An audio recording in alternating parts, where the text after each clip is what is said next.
This is a 2025 Chevy Suburban High Country. And I'm sure you guys can tell it does have the big wheel option. I borrowed this SUV from Seiner Chevrolet here in Salt Lake City. This is available for sale. Be sure to check out their inventory. Ask for Larry. Let's go ahead and check out the window sticker so you guys can see pricing on this one. At the very top is the description with the colors.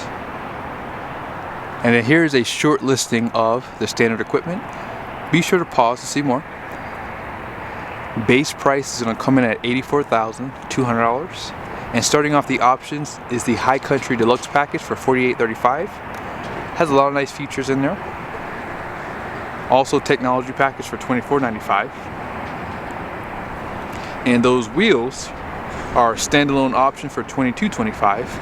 The paint was $995 with the black bow tie emblems for $275. Destination is $1995 with a total price of $96,270. And here are the Philly comment numbers off to the side.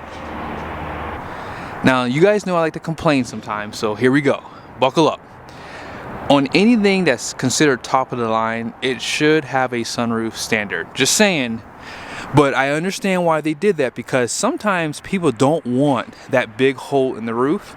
And that's the nice thing about buying Suburban over Yukon. If you don't want a lot of options, you want the top of the line trim, they allow you to build it that way, but you can't do that on the GMC side of the house. So good on Chevy, I guess. Now, this refresh looks pretty amazing.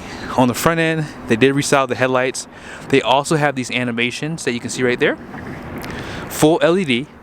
You also have a pass-through for air right there built into the front parking sensors, camera. You can see that black bow tie right there. That was an option. And they do have fog lights now for $20,25. Off to the side here, you can see you have those parking sensors too. And I do like the black on the front grille with that satin accent. It looks so good. It looks like chrome, but it's not. This is chrome right here, but this is satin right there. Now off to the side, here is your suspension. So this air suspension was an option. Sorry for that glare. That was an option, but you still have double wishbone, independent, and we're gonna drive this today, so stay tuned. Fabric material for the liner, and then here are the tires. These are the Bridgestone Alenza tires, and it's pretty common that they use this tire brand. It's a 285/40 24-inch wheel, about 2,469 pounds of capacity, extra load tire, so you can use these for towing, and about 50 psi max. Now, 4-piston brakes, and here's a nice side view right here. This is really, really nice. Now, with this iridescent pearl, you can really see it pop in the sun here. And it is a tri-coat, which is why it's so expensive. And here's the mirrors. So you have that black accent with the white. And here is that High Country badge. And it does say Suburban right down there. They do give you some paint and chrome on the door handles. You have smart key system for front and rear doors. And you do have the power to pull running boards. It does have the perimeter lighting too, so it has like a light strip all the way down. Now these do have a larger fuel tank, and I can't remember the size.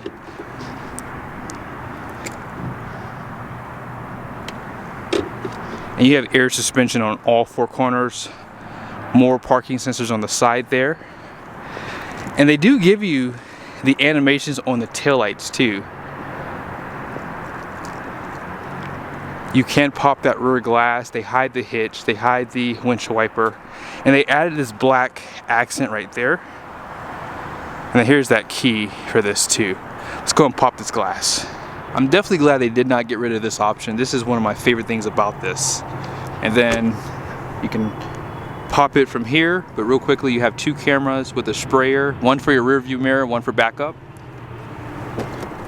I do feel like that rear view camera for the rear view mirror sits too low, however, and I'll show that to you guys on the inside. A little bit of storage below the floor. Tie downs. A lot of hard plastic back here too. And you guys can see, this is with the seats all down, and This is with the second row up. You also have power third row seats that come up too. So even behind the third row, you have so much storage. Also 120 volt. You can also drop second and third row using those buttons there. And to drop this tailgate, they do have a button right here. And here's a side view of the SUV. Inside the interior, they did a great job with the overall refresh. You have some perforated leather, all soft touch on the door up top here. You have this porous wood, you can kind of feel that too. Satin finish, seat memories. You have the auto up and down for the front windows, and they give you like this trimming on the buttons I like to power folding outside. They are heated with blind spot. Here's some of your controls on the side.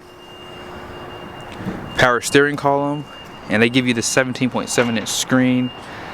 And I believe this is a 11-inch screen here.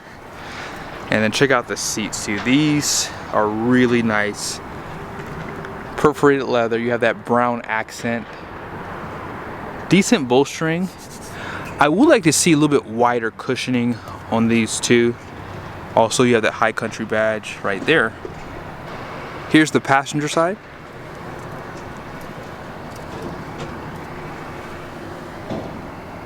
More of that perforated leather, all soft touch up there, which I like too. More storage on the side, leather. And this is a 12-way seat, and I am including the lumbar because it does go up and down, in and out. And then out back,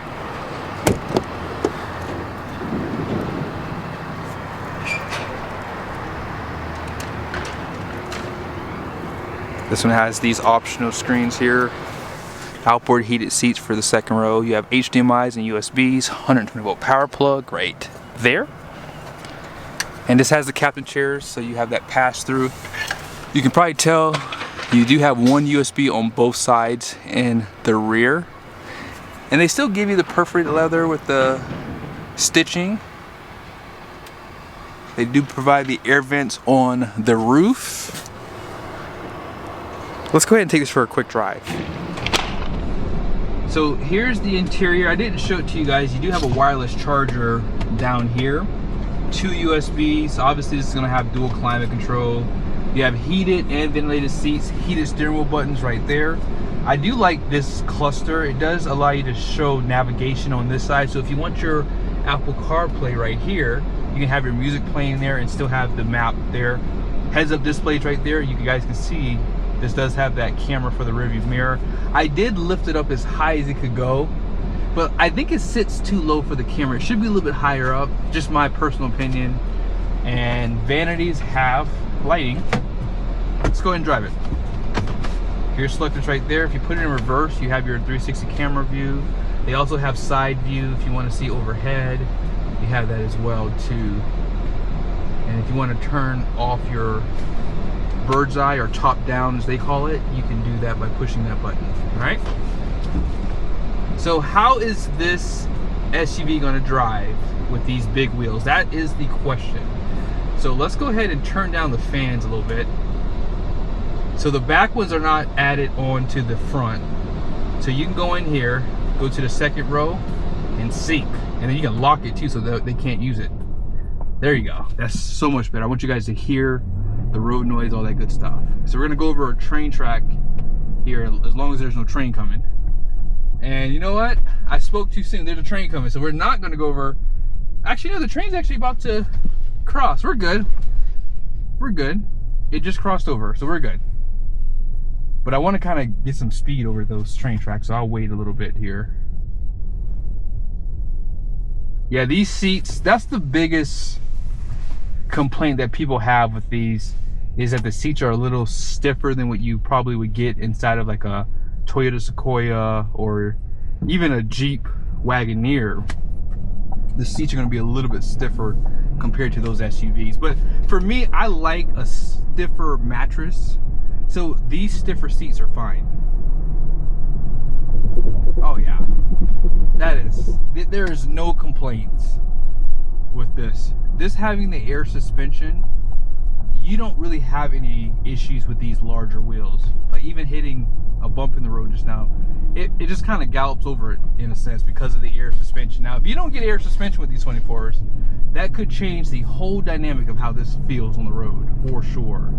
But the steering feel is really smooth. It's not too heavy, although I like it a little bit heavier personally, but it's not as heavy at these lower speeds. But when you get up to higher speeds, I really like it to be a little bit stiffer for sure. Great visibility out the front. You can drop the headrest down if you keep the third row seat up, and I have it like that right now, and you can see out the back perfectly.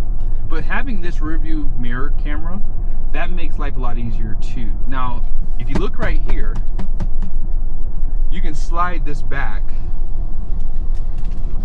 and you can still slide this up here, that way you have an armrest. But for my wife, she used to have a big purse, so I could see her putting that here. There is some hidden storage down below too, and like I said, you can always slide this up, that way you still have an armrest.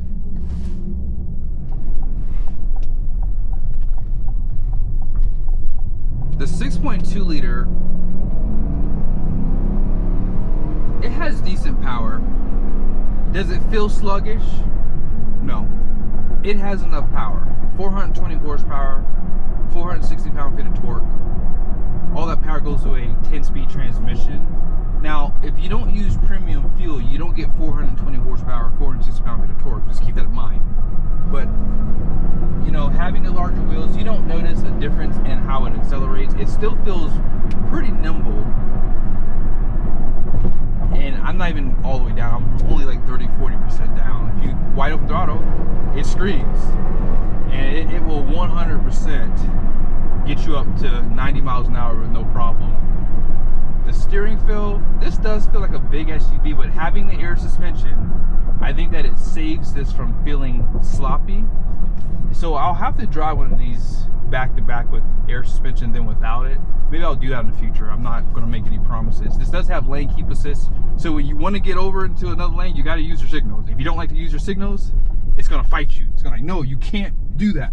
So that's the only thing I don't like about lane keep assist for myself. But I don't know if you guys noticed, there was no road noise. Having thinner tires, it's going to ride a little bit rougher. Obviously, if you have more tire on the sidewall, you're going to have a softer ride. So for something this size with the air suspension, I think this is the best way to get it. Having the air with these larger wheels, you won't notice a difference in my opinion. I think that most people will find this suitable. I'm going to hit one more bump up here, and then I'll show you guys the payload next. Your cooled seats buttons are right here too, by the way. The heated seats work really, really good, maybe a little too good, including the steering wheel heat. It's super hot. You have that dual climate control. So here's this bump. I'm gonna hit it at 30 miles an hour because this is a pretty big bump. Yeah, it is so smooth.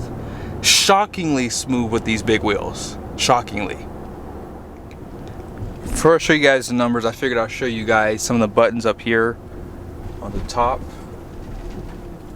so you can control that twin panel and wireless charger, USBs, cup holders. Alright, let's go ahead and check out the numbers on the door. If you plan on towing or putting this in your business name, these numbers might be important. Gross axle weight reading out front is going to be 3,800 pounds, the rear is 4,200 pounds, 7,700 pound gross vehicle weight reading, 24 by 9.5 wide wheels, and all in payload's going to be 1,364 pounds. Conventional towing is going to be 7,900 pounds, 14,500 pound gross combined weight rating. And here's that yellow sticker showing you the tire pressure. 35 out front, 39 in the rear. Hope you guys liked the video. Be sure to subscribe to the channel if you haven't done so yet. Make sure your bell notifications are on. See you guys soon.